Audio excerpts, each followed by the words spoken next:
How's the lab going? It was due? How did it go? How's the lab?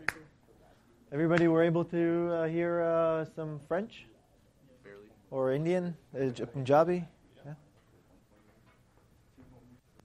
It's pretty cool, right? I mean, and then, but the mono was fine, right? Yeah. Still pretty amazing that you just take the derivative of the phase and you've got like audio. When I first, wait. Welcome to E123 Lecture 21 Tomography. Woo! Yeah, so talking about the lab, the first time I took this device, somebody told me that somebody hacked this device and I installed the driver, and before I even actually thought about putting it in a class, and then I got the samples into MATLAB, and then I demodulated it, and then it's like, no way! Like you actually hear, the station. Wow. But the next lab is actually even more exciting. You're going to tune to a GSM base station and be able to correct for any frequency offset that your dongle has, because it has a pretty poor crystal on it. So you're going to do the first thing that a phone does when it joins the network. It looks for a base station. It tunes to its frequency. So it finds its own frequency offset, because also your phones don't have very good oscillators. And then it starts, the communication. But the first thing it does, it's the frequency correction. So that's what you're going to do in the lab. It's also related to the frequency analysis, spectrograms. You're going to use how do you call this thing where you have a batch of filters, a bank of filters, filter bank, a bank of filters, filter banks. Yes. So you're going to be using this. You're going to use decimation and so on and so forth to do faster processing. So everything that we've covered, and you'll be able to touch this. Any questions? You excited you're going to get a license? Yeah. What should we do about that space time signal you gave on Friday? Yeah. What was that? Did you solve it? Yeah. Don't say what the password is. I did solve it. Yeah. Was it audible? Yeah, it was It's pretty cool. pretty cool, huh? Yeah. You see, it's pretty cool. You should try to solve it. Yeah. Take a picture. Did you take a picture or just took it from the slide? I saved the audio also. Yeah. What should they do with the audio, the password? I wouldn't implement anything. But maybe we'll discuss. There's still time. We'll post what to do with the audio. The password. Any announcement?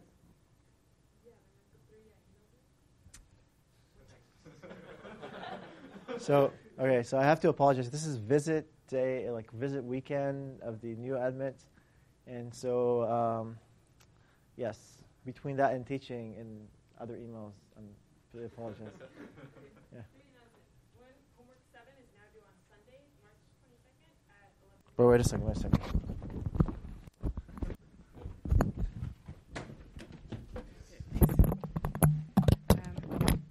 Okay, so homework 7 is now due on Sunday, March 22nd at 11:59 p.m. The second announcement was regarding the midterm. I hoped you'd look at this before lecture, but we're good with Friday. Okay, so the midterm 2 is going to be on Friday, April 3rd from 3 to 5 p.m. If you have any conflicts, please do email us. So the default makeup time is, or the default other time that we're probably going to do is from 2 to 4. And if you can't make either of those, we'll need to set up something else. If you can't make Friday from 3 to 5 p.m., please do email us. And then there will be no homework over spring break, but we'll release some practice problems and old exams. So there is a lab, though.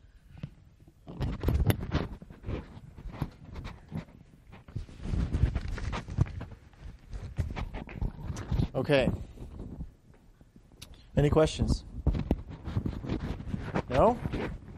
We're good? Okay, yeah. Are we still planning to get our videos?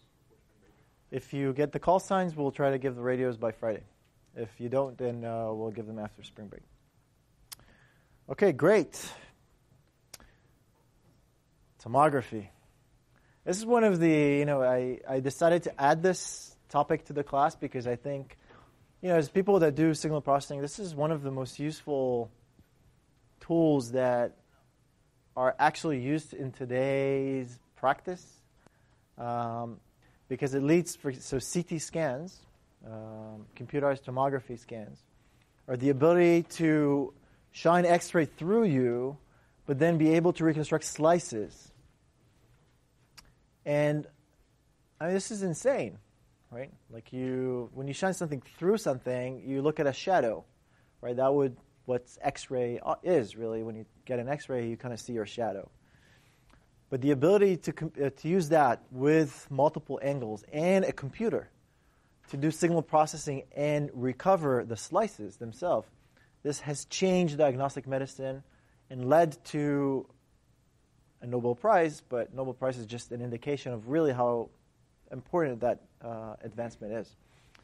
Okay, so also used in astronomy, used for, right now, tomography, the idea of tomography, the fact that you can look at what's called projections and be able to reconstruct the slices or the information in it, is changing imaging as is. Okay, and I think this is a really important topic to be teaching, although we're probably not going to ask you deep questions about this if we ask you any in the exam. Okay? We might ask you some, but not something in depth. But the idea there is that I want you to see what it is all about. Okay? So last time we talked about 2D signals, and we talked about the 2D Fourier transform, and what happens, and we did some debugging, looked at MRI data, which is acquired in the Fourier transform, in the frequency domain of the object. Today, we're going to start talking about impulse lines and line integrals, and this is still in the continuous domain, okay? Continuous domain. Okay? So in 1D, what is really an impulse function? An impulse function is not defined by itself, really. The way that you really define an impulse function is by multiplying it by another function and then taking an integral over it. And the definition of an impulse function in one dimension is that you take this impulse function, Dirac, and you multiply by another function. You integrate from infinity to minus infinity to infinity, and that will evaluate that function at 0. Okay? Because the area of an impulse function is 1, and it's infinite at a certain point. But really, it's evaluating. It's sampling it, right? It's sampling. This is how we also model sampling, right? This X sub S type impulsive signal, right, that we describe as sampling. Kind of getting these faces that are not like, oh yeah, yeah, sure. Yeah, I'd like to see this, yeah, oh yeah, of course. We talked about this, right? Multiplying with an impulse function, this is like sampling, right? This is the model that we had with an impulse train, right? We did that as uniform sampling. Now in 2 dimension, if you multiply with a delta function or with an impulse function, and this is a 2-dimensional signal, so it's a function of 2 parameters now, this is really like multiplying with an impulse line. Because this delta function, if it's a function of x, then it's the same for every y. Right? That's what it means. It's not delta x comma y. It's only delta x. So for every y, it's still delta x. So it's an impulse line. Okay? Yes? I'm sure I am. Yes, I am. Nice, $1.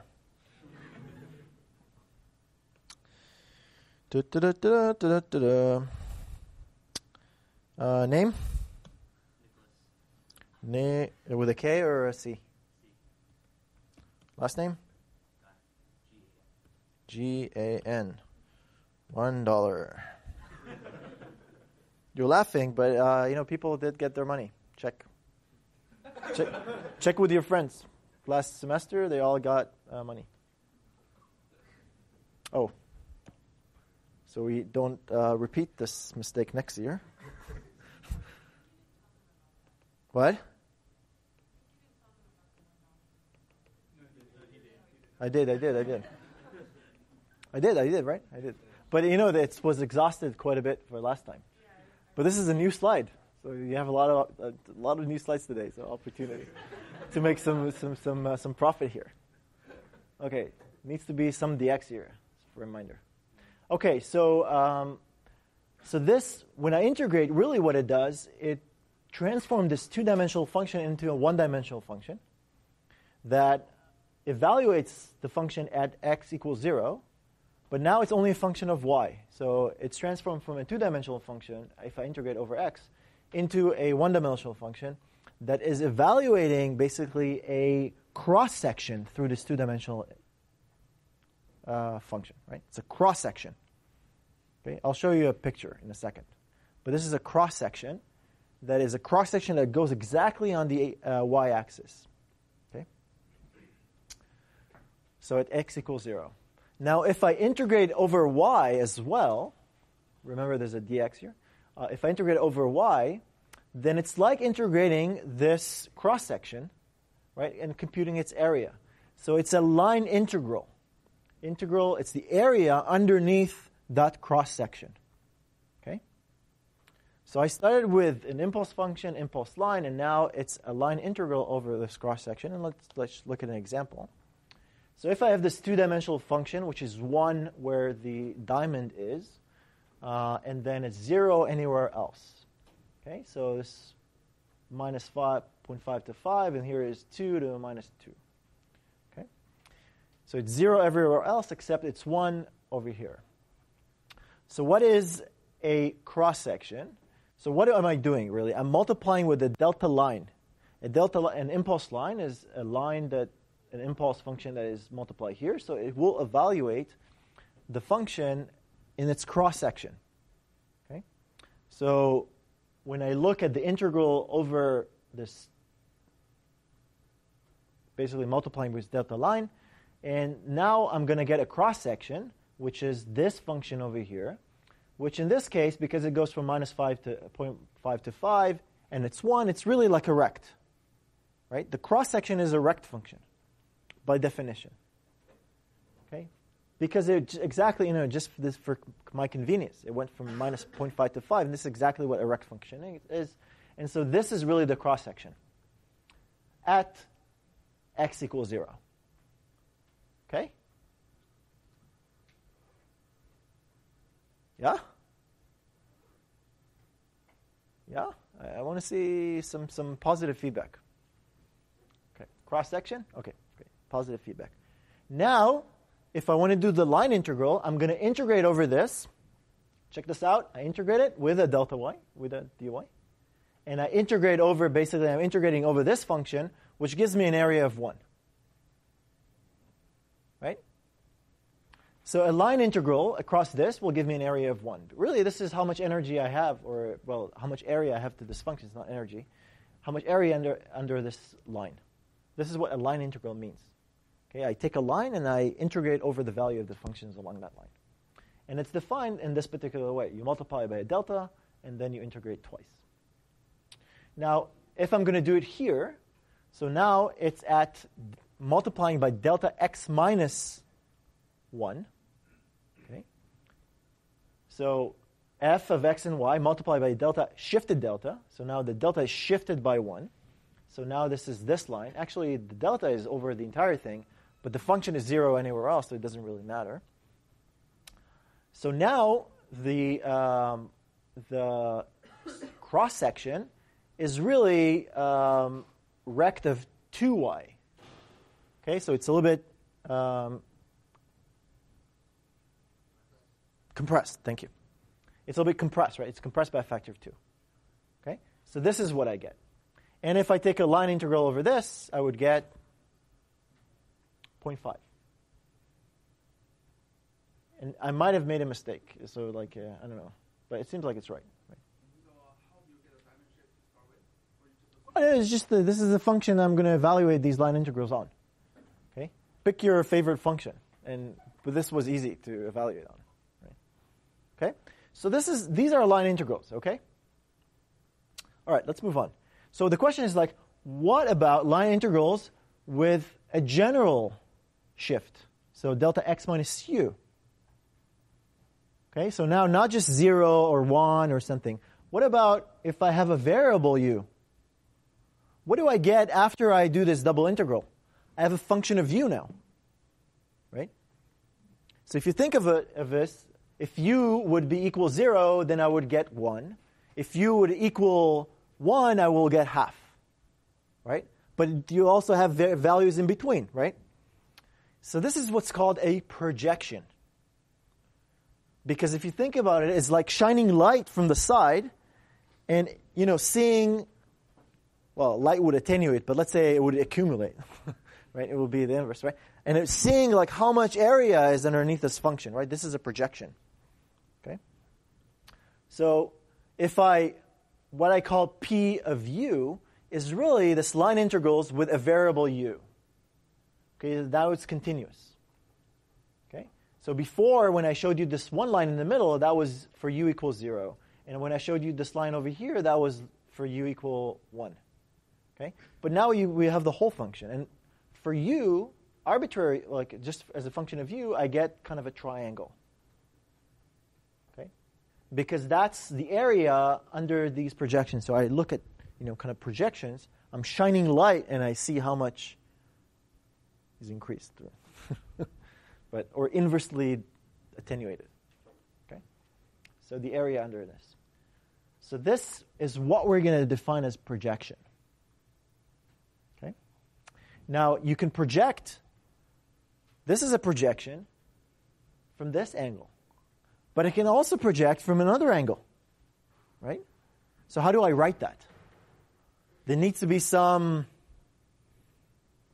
It's kind of difficult, right? If I went different angles, to operate in u or v, kind of like, right? I can project, on the x-axis. I can call that v, let's say, right? V would be how much I shift in that. But but what about like in the middle, right? It's kind of like, so how about we shift to a really interesting coordinates called rho and theta, which is the polar coordinates, and do the same projections over there. And so in the general case, for general projections, what you do is you multiply f with rho minus x cosine theta y minus sine theta, effectively. And you integrate over x and y. Okay? So rho is where you are in the projection. Okay? Is where you are in the projection. That's rho. And then what is the angle of the projection? That's theta. Okay? And that the angle is defined from here. So if theta equals 0, then it's exactly what we had before, where rho is exactly as v. Okay? Now if theta is 90 degrees, or pi over 2, then it's a projection that comes that way. Right? And so on and so forth. Okay? So it's the same thing. You multiply by a line, which is defined by theta, and then you integrate over this, and if you have a function that looks like this, then this would be the projection. The reason I'm showing you this is because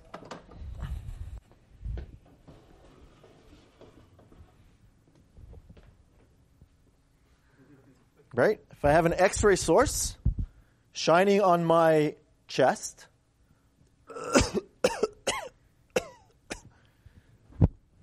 I get this projection, which can be translated as to line integrals through, it's really not line integrals, it's exponential decay, that if you take the log, it's like line integrals. Okay? So after taking the log is the line integrals. But it could be like, it's a shadow that goes through my body and produces this. Okay? So you kind of see the ribs, you see the heart. Okay? Lots of blood in the heart. This is the liver. And there's some pneumonia here that you can barely see. Okay? There's kind of the shadow here. That's pneumonia. And so doctors, when look at this, like, yeah, definitely he has pneumonia. I was like, you have like X-ray vision? How do you know that he has pneumonia by looking at this? It's funny, right? It's a double X-ray vision. Right? But it's obviously pretty hard to see. What if you had something like a lung nodule exactly at this spot? There's no way you'll be able to see it, right? But wait a second. So here's the thing. Let's say, whoa. Right? That's the shadow that I get, right? But what if I rotate? I get kind of different shadows. Every time I rotate, I get a different shadow. Can you figure out that there's like 2 fingers here? For the fact that I'm rotating. Like, you don't know actually how many fingers there are here because I can have like a finger over here, right? Then you don't know, right? But when I rotate, now I see it. So if you have all the angles, maybe you have enough information to figure out what is the object. Okay? So that's the idea in tomography.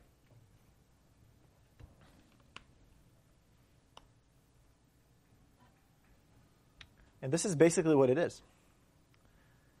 You take many projections from many angles. You have an X-ray source, you've got detectors, and the gantry rotates at that speed. Unbelievable. Very heavy. It's rotating around the patient that doesn't even know that's happening around it. Right? And it's all balanced. Right? And this is, I think, slow compared to even what's happening today. Okay? So the idea there is that once you take all these projections, you can recreate the slices just by solving for the projection from every angle. Crazy, yes? Maybe, but if we look at math, or the mathematics behind it, might be more obvious to see what is actually being measured. So in that case, the patient goes into this, and as it's sliding through, it will kind of rotate and will create these projections from different angles, and then reconstruct the slices. Okay? Computed tomography, yes? So why does it have to rotate many times? I thought you were just like one time would give you... That's right, for one slice, but then like you want 3D, so you push the patient inside as things rotate. Yes, you want a 3D. Yeah, you can get a slice, but you want more slices. And what they do is they actually have an array that can get like 256 slices at the same time, and so they can just move it. But, it's crazy today, actually. The table accelerates. Okay? The table accelerates, reaches maximum velocity, and then it goes through the thing, and then it decelerates, and the patient's almost like, flies out of the table. That's how fast CT is today. Crazy fast. Which makes MRI scientists like me so much more nervous. Because it is some sort of a competing, not necessarily fully competing technology. Except that you have to shoot X-ray through people, which is ionizing radiation, but, All right. I like X-ray, but I wouldn't want to get one, Whereas MRI, let's just go have a scan. I don't care. All right. So this is really a transformation. If you think about it, it's a transformation from F, X and Y, to rho and theta. Okay? You start with one, you can think of transformation like Fourier transform, right? That will have, kx, ky, or, omega x, omega y in the exponent, right, of something. Here it's not the same way, although you'll see that it's actually related to the Fourier transform, but we'll get to that. Here's a transformation between these variables by projecting onto these functions and taking inner products, right? So computing projections. And you end up with a function which is rho and theta. Okay? So how does this continuous two-dimensional function look like?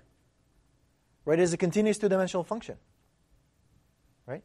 And this is called the radon transform. Okay? Radon transform. So if for theta equals 0, this is a projection that way, and it should look like this, right? From theta equals 0.4 pi, it's because I had the slanted thing and I already had the slides, and so I just like, okay. If I would have made it 45 degrees, then it would be easier. But 0.45 is exactly when the projections are aligned on this parallel how do you call this? Parallelogram. That's exactly when they align. When they align, you see that each line has the same kind of area underneath it. So it does look like a rect, right? That goes from, I didn't put how much it goes from. but it has a height of 2.23. Okay, because the area underneath this is that height. Okay, and its length is quite smaller than 2, because this is it only covers from here to here. Right? But it looks like a rect function, and as I rotate, it changes. Okay. So the radon transform is also called a sinogram. I don't know if you heard that term before, a sinogram. The reason it's called a sinogram is because if you have an impulse function, every impulse function is transformed into a sinusoid. So let's think about this. Let's have an impulse over here. When I look at theta equals 0, this is theta equals 0, and this is rho. Okay? So theta equals 0, it's over here, right? The projection will be at rho equals 0, because it will be projected onto this point. Okay, we make integrals, right? So it's only for x equals 0 that we will have something. Okay. Now, if I rotate by that much, 90 degrees, now, where is in the row, right? Now it should be offset, right? It's going to be for rows that are, I guess, positive. Okay? And if I rotate by another 90 degrees, it goes back to 0. And if I rotate by another 90 degrees, now it becomes negative and then goes back to 0 and so on and so forth. So every impulse function is transformed into a sinusoid with different amplitude. Okay? And with different phase. The phase of this sinusoid and its amplitude indicates that it's coming from a particular area. And it's going to be different for every area and position. The phase and magnitude. Right? If I put it over here, then it will have a 180 degree phase shift. If I will put it over here, then it will have a 90 degree phase shift. And this is minus 90 degree, right? So where I am here will create the phase, and how big this magnitude is how far it is from the center. Okay? It's exciting. Now if I take, let's say, an object, like my abdomen, and I perform these projections, so each part of the pixels is going to create these sinusoids. Right? They're going to add together and, on top of each other and so on and so forth. Right? So it's going to look like this.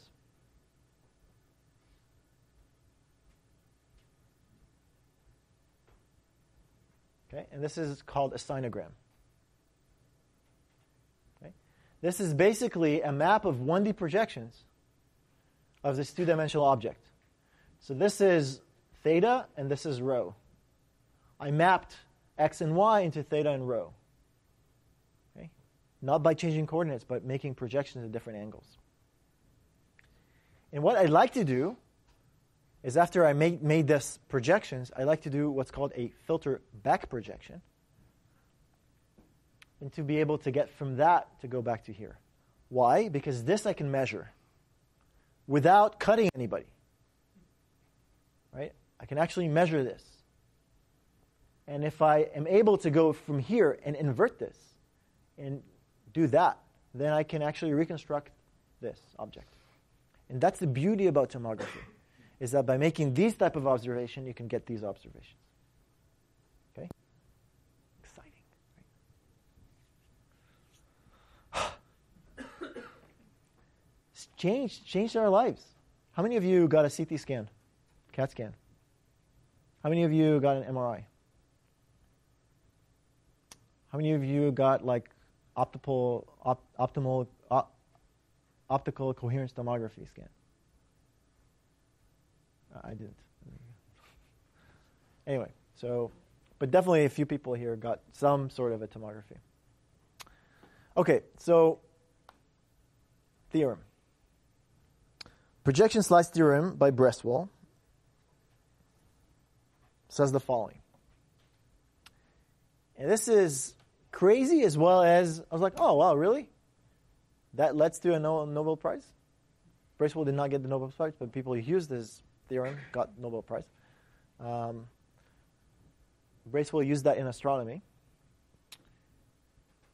It says the following. Take a projection. of a two-dimensional object. Compute a 1D Fourier transform of that projection. Okay, a 1D Fourier transform of that projection. Okay, so I compute a projection. I compute a 1D Fourier transform. I get a 1D function. That 1D function is a cross-section in the two-dimensional Fourier transform of that object. Right? Well, I saw your face, right? Crazy. Projection. Compute a 1D Fourier transform. That 1D Fourier transform is a cross-section at an angle at that theta, exactly that theta. Right? This theta is equal 0, so this is 0. Of the two-dimensional Fourier transform. So another way to compute the same operation is to take this object, compute a 2D Fourier transform, and then compute a cross-section. And that will be exactly the same. What does that mean? That means that if I rotate, and I do the same thing, I get another cross-section in the 2D Fourier. And if I make more and more projections, I get more and more cross-sections. Yes? The what? Nice! Nice. I told you this is example, an opportunity for revenue. Thank you. Thank you so much. Sign. Thank you. This is great. I love losing money for that. There's other things that I don't like losing money for. But this, anytime. All right. So, you see what we're getting then? Why do we need a lot of projections? Because effectively we're getting information of the two-dimensional Fourier transform of the object. And if we sample this continuously, I really will have the two-dimensional continuous Fourier transform. If I go continuously. Right? That's what it means. That radon transform actually has all the information about the 2D Fourier transform. And we know that if we have a 2D Fourier transform, we can go back into the image. Beautiful. Proof? Do you believe me? What, you believe me? Oh, come on. You don't believe me. Mickey, this is all bullshit. All right, let's prove it. Okay. This is my best attempt for pretty handwriting. My best attempt. Okay. All right. So what I'm going to do now is I'm going to prove this for theta equals 0, and it's going to once we prove for theta equals 0, then you can easily prove it for any angle because you can just rotate the rotate everything, right? So that should be trivial. The Fourier transform is rotatable anyway. So basically we can rotate the object, and that works out fine. Okay. So we're going to define the projection. What is the projection? Is the integral projection, and I used actually x here, but forgive me for that. Projection from minus infinity to infinity of this two-dimensional object. This is what definition of P of x. Okay. Now, what I'm going to do is I'm going to show you that if I look at evaluating the Fourier transform of the two-dimensional, like a 2D Fourier transform at ky equals 0, right, on the y-axis, that will be equivalent to taking the Fourier transform of the 1D Fourier transform of the projection. This is the proof. How's it going to go? Okay, so this is the projection. Now this is the Fourier transform of m evaluated at kx, which is the spatial frequency x, and spatial frequency y equals 0. So this is a cross section like this, right? Like in the 2D Fourier transform. So if I write it down, I write the Fourier transform. This is the 2D Fourier transform. That's great. Looks like a 2D Fourier transform. Yeah. Okay. But then we know that ky equals 0, so we're going to zero out ky, so ky times y goes away. We just end up with this, right, with x. Okay, now we have a double integral where there's no really y, only here, but not here, right? So we can basically separate and integrate over y here and keep this part, the complex exponential, outside of the integral, okay, because it doesn't have a y. So I'm just integrating this over y, and then I'm going to integrate over x with the complex exponential. But wait a second. What does it mean to integrate a function over y? It's a projection, right? It's basically integrating over y for every x. It's exactly what a projection is. So this person here is effectively a projection that is then Fourier transformed. So the 1D Fourier transform of the projection is, in fact, the same thing as the evaluation of this cross-section at the 2D Fourier transform at ky equals 0. Okay? Voila. Any questions?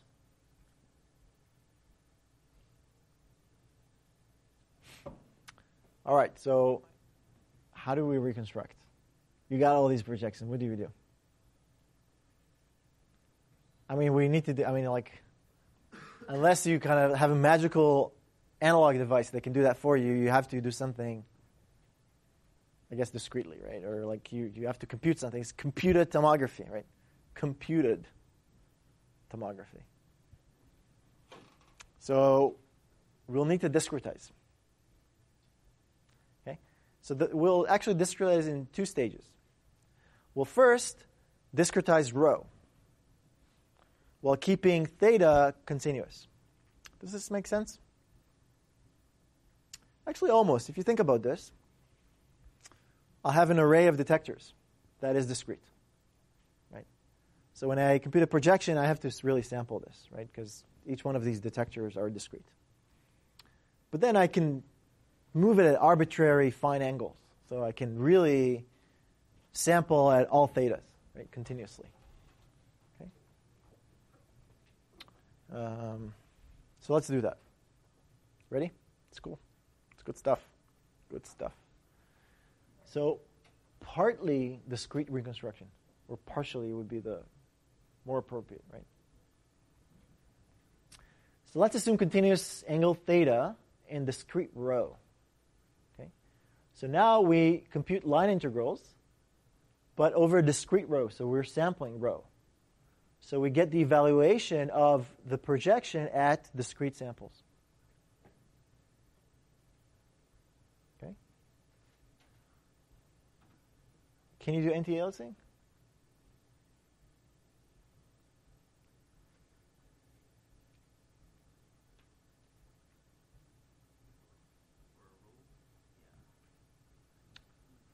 It's kind of hard, right, for rho.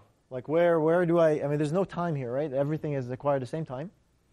Maybe if I had like one sensor and I would move it and I would, in space like your homework, and then it will continuously go through, then I can maybe sample, low pass filter and sample. But when I have an array of detectors, then it's inherently discrete. And there's no anti-aliasing. Okay, you got to watch out there. Okay, so we do that, and we get rho of theta as a function of n now. Okay, n is the samples. Now we can compute now the dTFT, right? That will give us a continuous discrete time Fourier transform that goes from negative pi to pi, okay? Or from minus half to half, we're talking about k, where k equals omega over 2 pi. Okay? the same thing. Okay, so this is now continuous. Right? It's continuous. And this goes and is basically a cross-section in this f of kx, ky, which you can also think of as omega x, omega y. But k goes from minus half to half. Okay?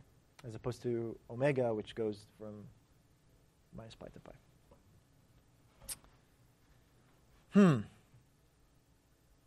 Okay, so then we can get more angles. Right? And on the continuum, imagine that this is a continuum. Okay? Probably should have drawn like a circle or something, but imagine this is a continuum.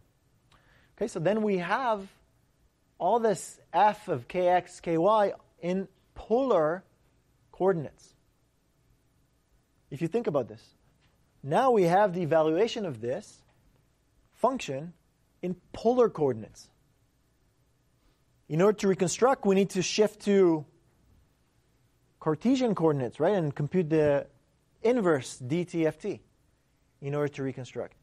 So there's going to be some correction factor, right, from switching from polar, right, there's going to be this Jacobian by switching between these coordinates, right? Because we have more dense measurements here than we have here, right? So we have to compensate for that. Right? Remember, you've done that in 50 something multivariable, right? 53, right? You've done these kind of things, right? Okay. So if you want to reconstruct from polar coordinates, what you want, what is the inverse dtft? Is the integral from minus half to half of this function in Cartesian coordinates, and then you would get back your discrete 2D function, right? But then in polar coordinates, when you switch, then you integrate from 0 to pi minus half to half. Or you can do from 0 to a half and then minus pi to 0 to pi, right? Depending on how you pick. Okay? But when you do this, now you have this in polar coordinates, you have to put the Jacobian, which is rho, okay, in it. That's the Jacobian of this moving from this coordinate system to this coordinate system. You have to multiply by rho. So this is great. This is interesting. So basically what it tells you is that you take this polar data that you have and you multiply by this rho function. This rho function really is like an inverse triangle, right? In frequency. Okay? It's inverse triangle in frequency. Okay, good. Right? Rho function, it's called. So multiplying in frequency, what is this in the image domain? Convolution, right? This is why it's called filtered back projection or convolution back projection. You'll hear those terms when people talk to you about it. Filtered back projection. Basically, it's taking your projection data and then filtering it by applying this rho filter in the frequency domain. It has an equivalent in the signal domain as well, right? It's a convolution with the inverse Fourier transform of this function. Okay? This is also called a rho filter. Okay, so now we're going to assume discrete angles and discrete rho, and we're going to try to see what we have. Okay, so now we compute this. We get the sampled version for every rho. Then we compute the DFT. If we compute the DFT, we have sampled version of the DTFT, which are then put over here. And then if we have discrete number of angles, then we have measurements in, again, kind of a non-uniform polar grid, sampled polar grid, right? It's a sampled polar grid of measurements. And so now the question is, like, how do I take this data and I make an image out of? Right? Okay.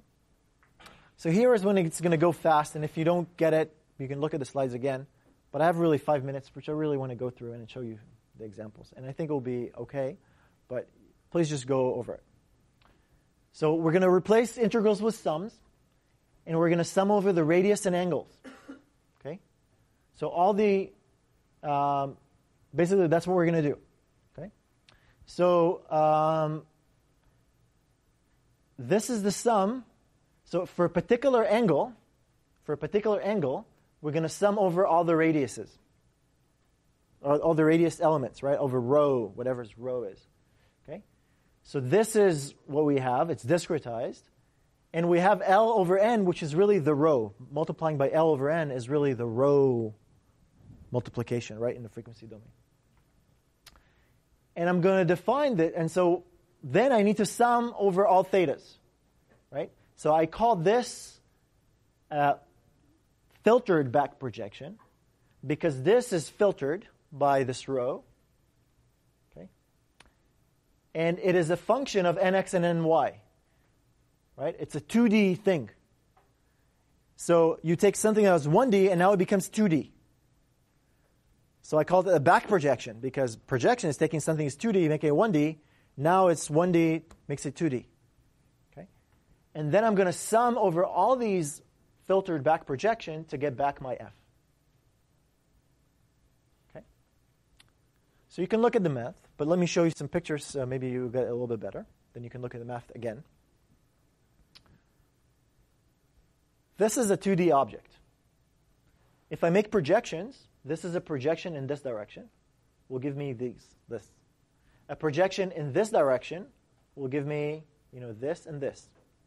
Right? This is darker, so it's going to have lower amplitude. This is brighter and wider, so it's going to have a wider projection. Right? This one, look at this, it's kind of interesting. It goes like, as if it's, the same thing as this, but now it has a bump. And that bump shows because of this thing overlaying on top of it, because I'm making projection around here, through these two objects. So now it looks like there's one of them, right? That's how we get all the information. And then if I project over here, then I get these. And you see the spacing is different, everything is different. Okay? So what is a filtered back projection? A filtered back projection, so for theta equals 0, I will take the projection, I will compute a Fourier transform, I will multiply by this rho filter. Okay? Multiply by rho, by a inverse, attenuate the low frequencies and accentuate the high frequencies, right? That's what it does. And so it looks like this. So now this blip here is attenuated and the stuff over here is kind of like emphasized. That's how it looks like this. Then I will do an IFFT. So this is basically a way to implement a convolution. Right? This is a convolution. So it's also a convolution back projection, but through the DFT. Then I take this, and then what I do is I take this and I replicate it over the entire thing, because now it's the same for all values in the other direction. Right? So it becomes a 2D function. So I take this and I smear that function. Okay, this is back projection. Projection is like integrating. Back projection is smearing. Okay? Then I take this projection, which is the other way at 90 degrees. I do the same thing, and now I smear it that way. Okay, so I rotate it, and it's like, it's like paint. Smear it. Okay? All right, so let's look. This is a back projection of one projection. Then I add to it another back, another angle. And then I added another angle. And then I added another angle. And as you add more and more angles, you start seeing something. So now I made a movie for you. And as you add more and more angles, the filtered back projection gives you the right result. If you don't multiply by this rho filter, right? You don't have the Jacobian, you're making something wrong, so it's going to look like this. Okay, so you have to multiply for the Jacobian to compensate for that density. Yeah. So is this and then normalized again? Is it being normalized? Yeah, I'm normalizing the colors, yeah. Right. I'm normalizing white and black, yeah. So it looks like this. You want to see it again? Yeah, you do. Nice. Right. So this is called filtered back projection. Okay, this is what it is. It's not that difficult, right? I mean, like everybody could do this. I read radon and MATLAB or SciPy will do that for you. But now you kind of know how to do this. So now, let me steal a couple of minutes from you. The question is like how many projections to make. Right? Now they're discrete. And how much to sample. Right? What is the array density that I need? And so if this is the field of view of the object, in the frequency domain, I've got these slices, right? Like the cross-section in the frequency domain. We need to obey the Nyquist criteria, which is 1 over the field of view. That's kind of the bandwidth of this. So the distance between them needs to be 1 over field of view. 1 over field of view is in inverse centimeters, which is exactly the units of that frequency domain. Now, what happens if you violate it? Yeah, but what kind of aliasing? I mean, now it's not going to be like nice and replicated, right? So here how it looks. This is with full projections. This is a simulation of a numerical phantom. Ellipsoids and circles have an analytic 2D Fourier transform, which you can just evaluate the continuous one, and then basically do that. So this is why I use this phantom. And this is with 256 projections. So that satisfies the Nyquist criteria. That doesn't satisfy the Nyquist criteria. And so you start seeing what's called aliasing over here, streaking artifacts, it's called. It's not coherent aliasing now. It's like more complicated because high frequencies will alias more, where low frequencies will not alias, right? Because they are Nyquist sampled because of the different density. So you get different effects. And then if I push it to 64 projections, then I get more and more streaking artifacts. And this is typical artifacts that you get with CT. Okay? Streaking artifacts like this. But this is because of non-Nyquist sampling, part of them. But you can still see through this, right? So it's kind of interesting that you can almost see through those artifacts. So in my research area, because of the fact that you could do this, and you can almost see through this, you can actually clean some of this and go actually below the Nyquist rate by exploiting some structure of the object with respect to what aliasing should look like. And you can actually remove this aliasing even though you go for fewer projection. Okay, so you can use this type of sampling for this case. One last slide that I have is that actually this is not how CT is acquired. A lot of CTs are what's called fan beam CTs. Fan beam is you have a single source and an array of detectors along like a circle. And this thing rotates. And the question is like now these are not pure projections. Right? There's not like parallel lines, right? Right? Wrong. Because everything can be reformatted to parallel lines. So you just need to rebin the projections. So if you think about this, so this goes, and rotates and makes all these measurements. Okay? Like this. But then if you think about, that ray, this is really just one line out of this projection. Right? And it also, when it rotates, is going to be a line from this projection. Right? And then this one is a line in another angle. So you just need to rebin these things into full projections. Then you could do filter back projection on them. Okay, so now you know even how to do cone beam CT. And with that, with 3 minutes only theft, I will finish. And I'll hope to see you on Wednesday. Thank you.